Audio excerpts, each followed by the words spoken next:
நிமிஷம். நீங்க எல்லாம் ஆண்கள் எவ்வளவுதான் செருப்பு தேய உழைச்சாலும் செருப்பை வீட்டு வாசல்ல தான் விட முடியும். அதை ஞாபகம் வச்சுங்க. இப்ப நான் சொல்றேன், நீ குறிச்சுக்க.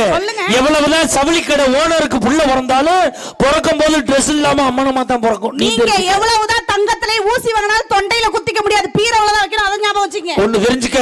நீ எவ்வளவுதான் 7 மணி நேரம் சீவுனாலும் பொட்டை முன்னாடி தான் வைக்க முடியும், பின்னாடி வைக்க முடியாது. நீங்க எவ்வளவுதான் காரு பங்களான்னு வச்சிருந்தாலும் ஆம்பளை எல்லாம் ட்ரெயின் ஏறணும்னா பிளாட்ஃபார்ம் வச்சு தான் போய் ஆகணும். அதை ஞாபகம் வச்சுங்க. நீ எவ்வளவுதான் நைட்டி ஓட்டிக்கிட்டு சிலாத்தினாலும் நைட்டியை துவைச்சு வீட்டுக்குள்ள காய போட முடியாது, வெளியில காய போட. எவ்வளவுதான் கோடியிலே பிறண்டாலும் ஆகாயத்துல புதைக்கப்பட்டங்க கீழே தான் புதைப்பாங்க. நீங்களும் தெரிஞ்சுக்கங்க.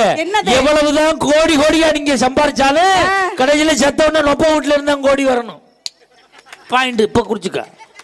இந்த மாதிரி கிறுக்கு புடிச்ச புருஷனோட வாழறது யாரு? அந்த லூசு தான். இந்த பூ கூட வாங்கி தரது வக்கல்ல புருஷனோட வாழறது யாரு? பூக்கடைக்கார முன்னாடி தான் அவன் தான் வாங்கி கொடுக்க